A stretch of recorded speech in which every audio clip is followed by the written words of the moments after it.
Good day, everyone. This is Woman to Woman, and I'm your host, Miss Nene. And I'm your host, Lisa. Good day, everyone. This is Nene. Please bear with me. I'm sick. But we wanted to talk about some of the things that are going on in the world today. Equality for all. Which we don't have. This is Lisa. Hello, people. Our Constitution, right, says justice and equality for all. I may not be stating it right. However, we all are supposed to be treated the same. But yet, as a black community, we are not treated the same. Well, separate but equal was written into the Constitution, but it was never intended for African American men or women. But the fact that it's there, it is intended for us. Now, I grew up in Compton, so this is nothing new to me. I remember when Compton PD was in Compton, the police lived in your community, they were black, they didn't mess with you, they knew you, they policed you, right. But they knew you, but they policed you different.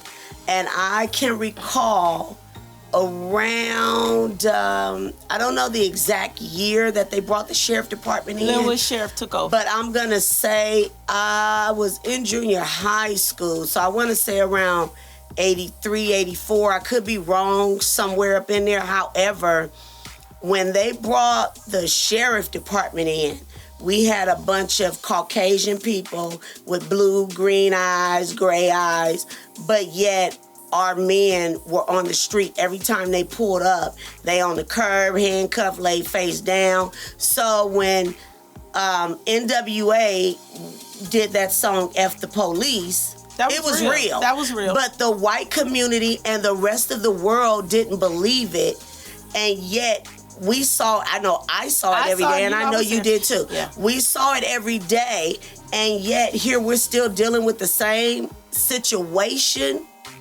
But I would say it's worse because of the fact that they're killing our young men and women, and more men than women. But back then, they was just more harassing them. But, we don't know who they killed or what was done because we didn't have cameras and things around. Right. But just going back, separate but equal, to me personally, was just legalized segregation.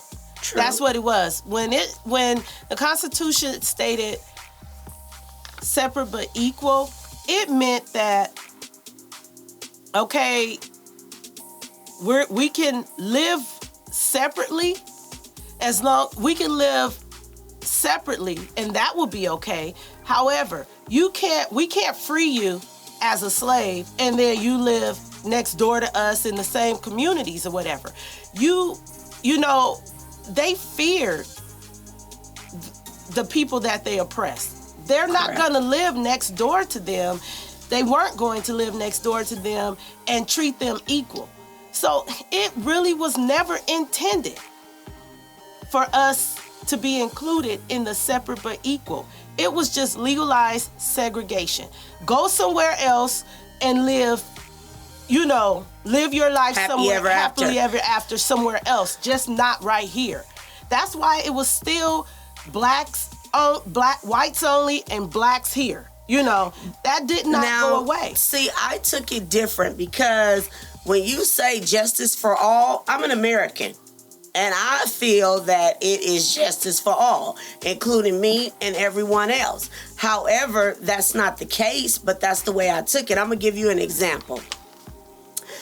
I did not even know I lived in the inner city. I kid you not. Not until I was in high school at King Drew Medical Magnet. Because back then we went to high school in 10th grade. Right. So it was about, 85 or something. I graduated in 84. So whatever. So because we all own homes, like all our friends, everybody I knew, we owned homes in Compton. And when we moved into Compton in the 70s, we had white neighbors. But of course, when we start moving in, they start moving out. Mm-hmm. Okay. Mm-hmm. So all this time, I'm just thinking, we middle class. I don't know difference. My mother owned a home, my grandmother owned a home. Everybody I deal with are homeowners. Their parents are anyway. Right. So I'm at King Drew and Miss Green. I'll never forget her name.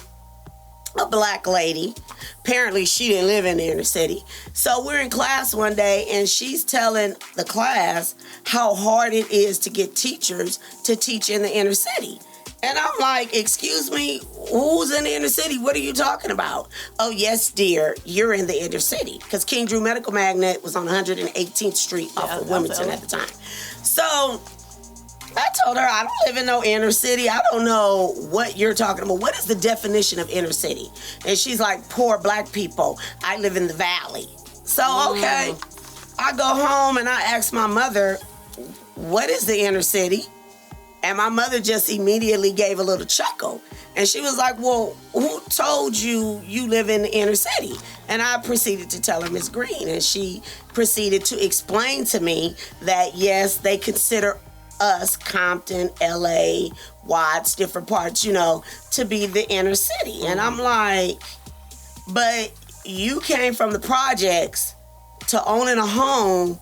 So I'm thinking at that time, that's project, right, I'm thinking project living is bad, but you a homeowner. To the world, we're still in the inner city. Right. I'm like, and you a homeowner? Because I thought we were upper class. I'm not even going to lie. I thought we were middle class citizens. Upper middle class is what I thought. Because my friends had cars at 16 and, it was the same type of scenario. Yeah. Except for when the drive-by shootings started. Yeah, when crack hit the scene. 85, 80. You start having these drive-by shootings and it's like, I got to go. I'm not going to raise my kids in this. Right, and then everyone moved to the IE. But not everyone. I mean, my sister, a lot of people lives in Compton and raised all her kids there, and they're all great. All of them. Well, when I was born, I'm the youngest of 12. When I was born, I grew up in Linwood originally, but my mom had she's a business owner, and her business was in Compton. So before we left Linwood and went to Compton, and then out to the Inland Empire, that was home as well.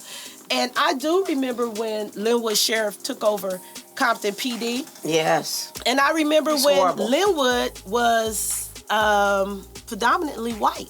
It was. And I can also remember in middle school, I lived next 2 houses away from my elementary school, Washington Elementary. I remember a cross being burned on the Croom's yard. That was a black pastor, Mr. Croom, Mrs. Croom, and his daughters, their family.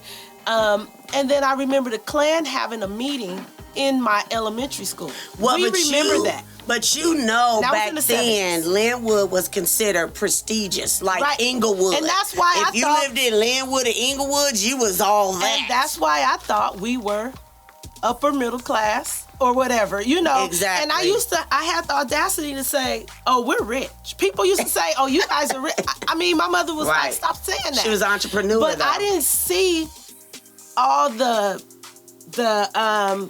racial tension at that time. Correct. But when I did see that whole Klan situation, it kind of threw me back. And then when we would go from Linwood to Compton, which was a daily thing, because my mom had a house in Compton too, I liked it. I had the same amount of friends in Linwood that I had in Compton. And when the whole profiling and the police start jacking people, I remember that. I remember, as a teenager, saying, you guys better take your hats off before you get in the car. You got, my male friends and nephews and cousins and stuff. And it became part of our life where we knew, okay, if it's too many black people in this car, we're going to get stopped and y'all going to be face down. I mean, every corner you turn, it was blacks and Mexicans at that time, mainly the black guys, face down on the curb in the street, Exactly. All that. So I remember that, but it just goes back to, a lot of people now, with everything that's going on right now, it's not just the police jacking, it's the police killing. And a lot of people out there saying, well, what about black on black crime? And, they're justifying it. There's no justification. There is the none. Black on black crime. None. Let us work on that. Yes, we have our own issues, but that is not there is no justification for executions. I'm sorry, that's what I'm calling them. Because I solely remember clearly like it was yesterday. I worked at Montgomery Wards. Y'all that are young ain't gonna remember Montgomery Wards, but it was in Linwood. Mm-hmm. And my mom picked up a neighbor. It was by Zodi's. Exactly. On the Cheerio. I remember. Exactly. She sent my neighbor to pick me up because it was late instead of me catching a bus. My kids don't know nothing about catching a bus. Right. But anyway, it was only one guy. And then me and my cousin Constance. So as soon as we pulled out the parking lot, the sheriff pulled us over, made us get out the car. And I was like, why? I got a smart mouth, always had one. I was like, why are you making me get out of the car? We didn't do anything. So he made the guy sit on the curb. Then he told me to get out the car. And I was like, I didn't do nothing. He proceeded to try to check my purse. And I told him, you have no right to check my purse. Don't touch my purse. Don't touch me. So then he called a female cop to come over. And I told her, she searched me. I'm dressed nice. And I'm like, you have no right to touch my purse. Do not search my purse. You cannot search this car. And I told him, I said, you are so fine to be so racist. That's exactly what I said to him. I was about 15 at the time. Oh, my Lord. Girl, he was. But anyway, I said, so he got on the phone and called my mother because the car was registered to my mother and specifically told her, because your daughter has such a smart mouth, I'm going to impound your car. So you need to find a way to come pick up your child. What? So my point is, they've been doing it for so long and they've been getting away with the nonsense because I'm the one to look at your tag because I'm going to file a report on you. Right. A lot of people feel like, oh, it doesn't matter.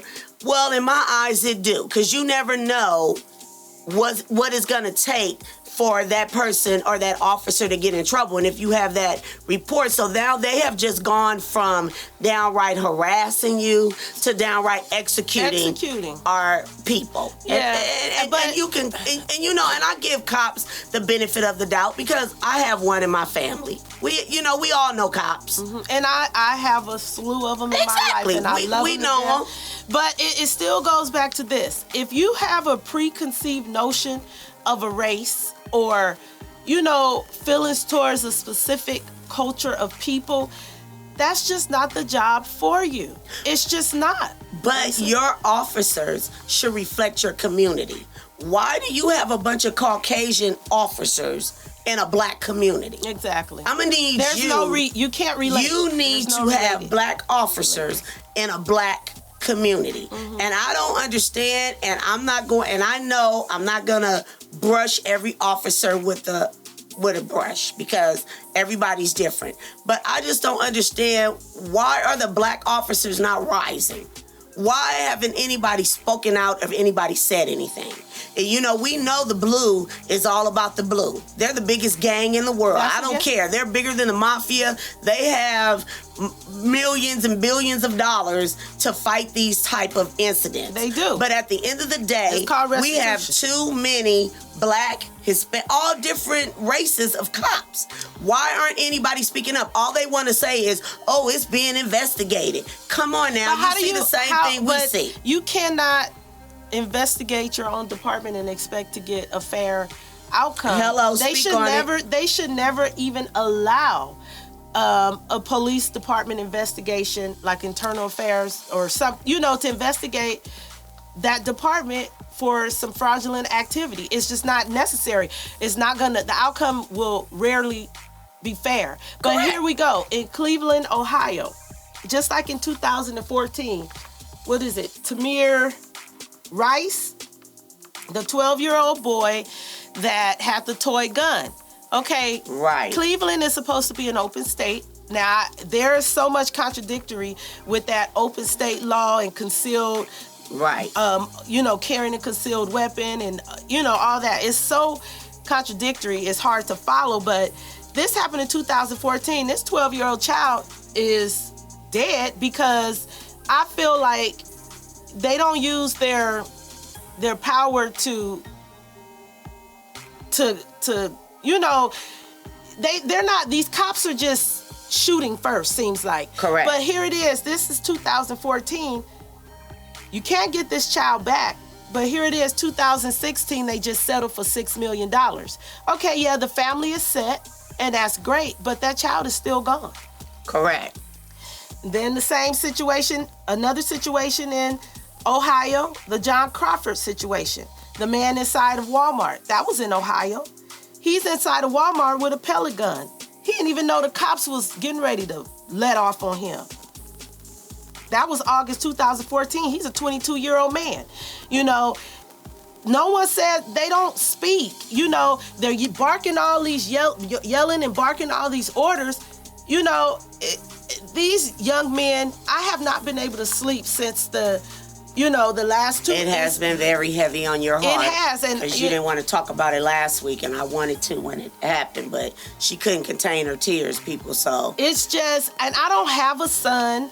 I have 4. I have one brother left, but I have, you know, just so many men in my life is just scary. And my friend, like she says, she has 4 sons. It just makes me nervous. I'm scared. Like, who's next? But the problem you have is, I have 4 boys, and when I had my first one, I moved out of Compton specifically because I did not want my children, because for one, I lived in a Crip neighborhood and I like red. And I'd be darned if somebody gonna shoot my kid because he in the yard because I put him on red all the time. But at the end of the day, my child should be able to wear whatever they want to wear. They should be able to go wherever they want to go because, once again, we live in America. I moved out of Compton into the Inland Empire in 1988 in Fontana.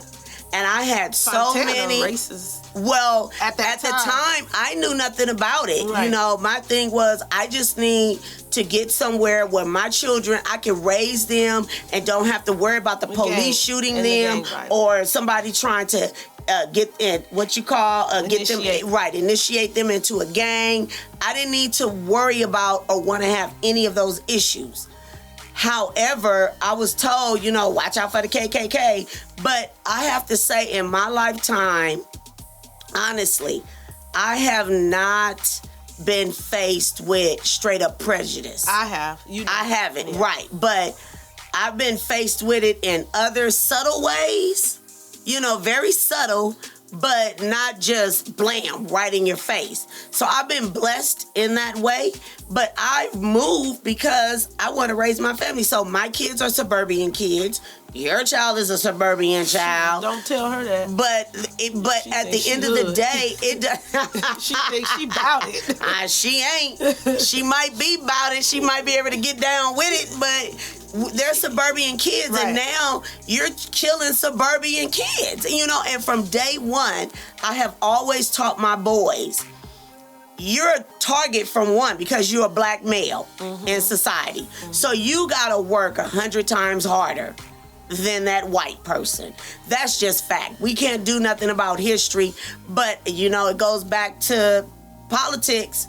We don't know who's in office. We don't know how they voting, and a lot of people don't even take the time to step up. And let's get with the Caucasian men and women out there. It's more Caucasians than blacks. Oh, yeah, definitely. And it's a whole lot more that call themselves Christians. And if you're Christians, Christian is Christ-like. So if you're Christ-like, Jesus is not going to tolerate none of this nonsense. But the Klan thinks they're Christ-like. They think they're the image But they're not, of God. because hatred is not a part of God. God is love. They don't see. God is love. That's biblical. So I don't know what Bible they read. You can't decipher who you and what you want to love. It doesn't work like that. But at the end of the day, reality is reality. And I had to tell my boys, when they started driving, when the police pull you over, you say, yes, sir, the officer, or you look at their name badge, because I call them by their name. Officer, whatever. I've done the same thing. What did you stop me for? But don't. And guys, just young men and women, because black women are not exempt, you know. They're not exempt, but they're killing more of our men. On the steering wheel, just follow the orders, and just do what you have to do to get home to your family, because I tell you, they're just like a group of bullies, you know? But it is sad that they could just... And bullies are scared of their victims. Exactly. And that's all it is. They are not trained, and it's unfortunate. We're not talking about every single black male and every single officer. We're not. But we're not painting everybody with one stroke. Right. We are just talking about the events that are taking place. When you have... And been taking place for years. Have been taking place. When you have an oppressed people, group of people, what do you think is going to happen when that lid blows? And they keep saying, black people killing black people, all this. This bloodshed it did not start now. This goes way back. It goes way back. But at some point, our people have to stand up and take responsibility. And not responsibility because they're out there marching and they're doing things, but we got to do more than that. Everybody's just talking when we need action. And at the end of the day, it's about who we have in office. But until they change their mindsets, because we're just not valued as equal. We're not. But that's why we need to put people in office that are going to... There are people that will spend the end of their lives blocking and keeping the culture oppressed. Well, they will try, but we have to go back to... There's so many people that don't vote.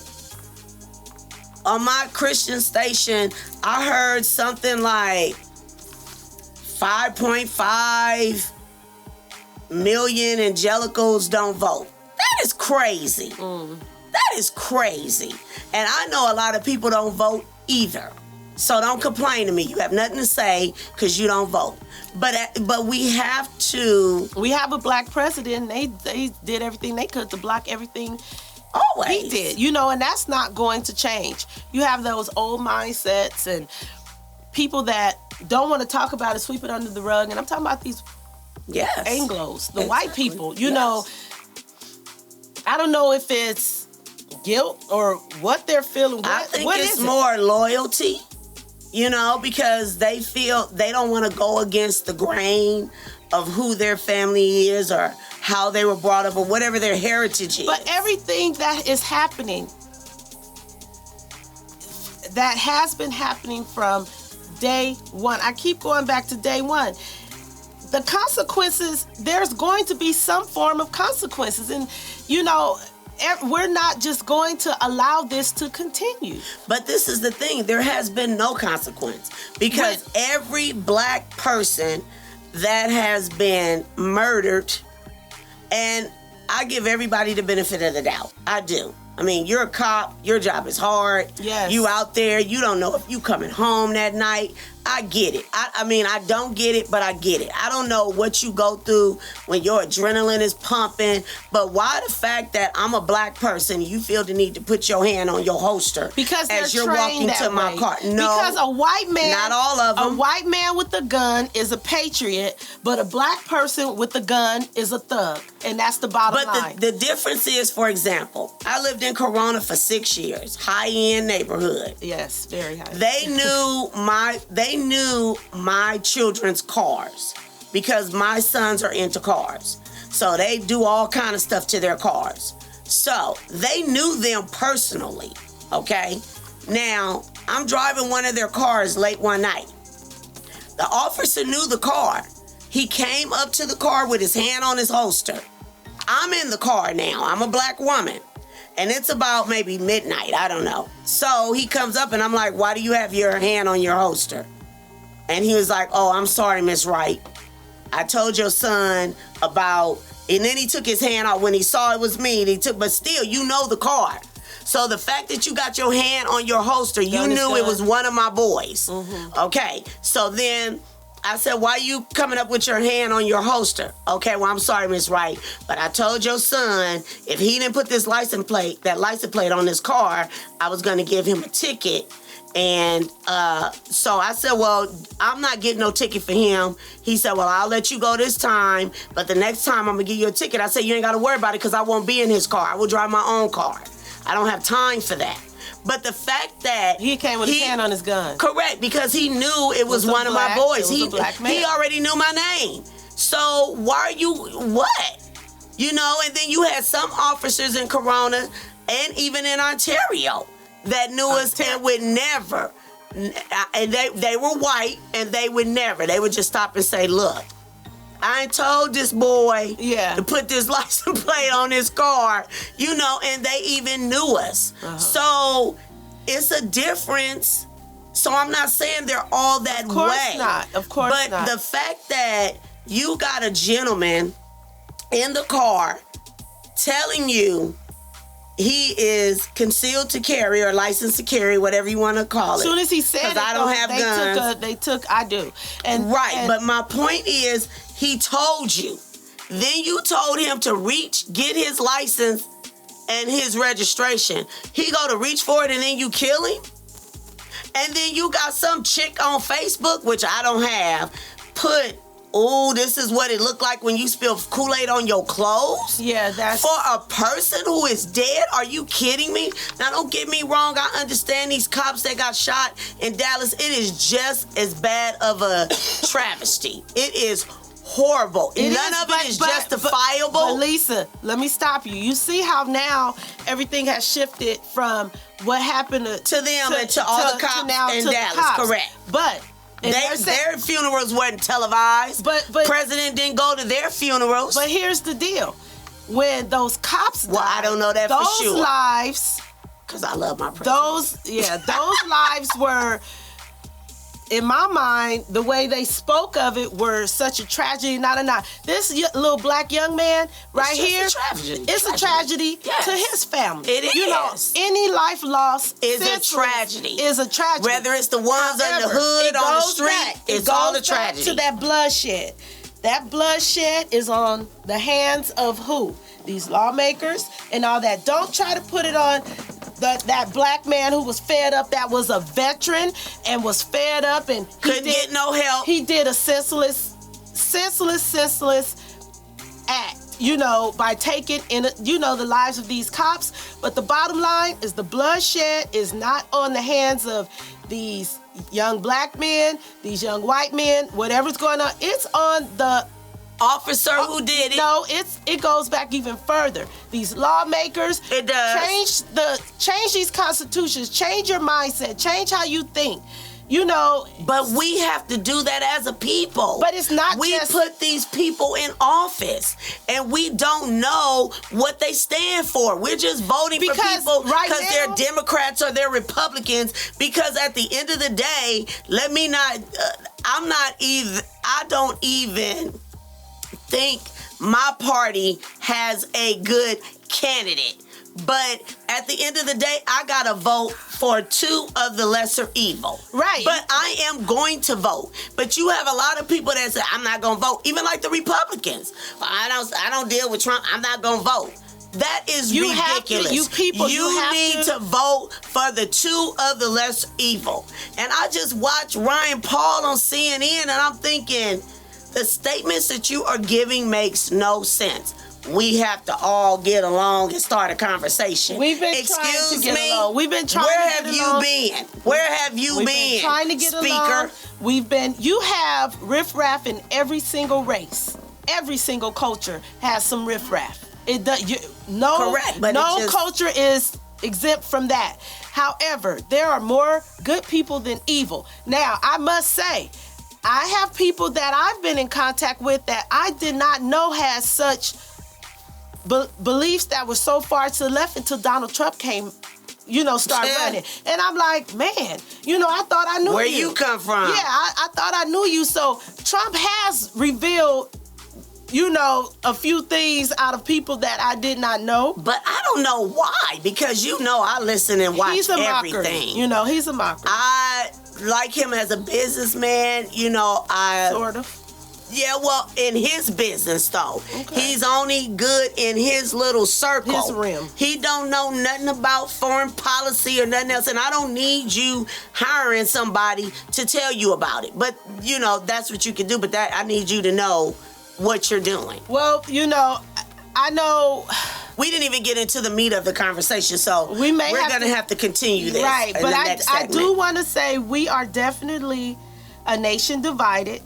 And just keep in mind, people, bullies are always scared of their victims. And that goes back from day one, from slavery to right now.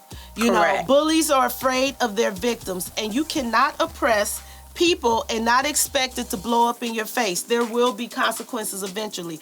And I hate to say it, but something is going to happen. And our Black communities, we need to stick together and figure out what we need to do so that we are heard. We are stronger in numbers. Stop dividing yourself. You know, every race, we are all one human race. Correct. You know, it's okay. And that's all that should matter. And it's okay for us to have Black pride. It's okay for white people to stand up for their culture.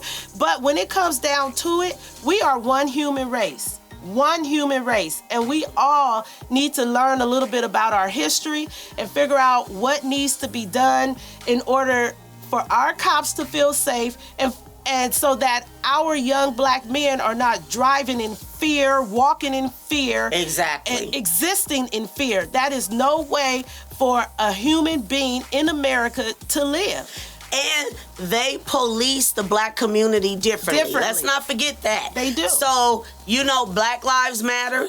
All lives matter. But at the end of the day, people, we got to pray. Everybody better get on their hands and knees. You'll stand up. I don't care.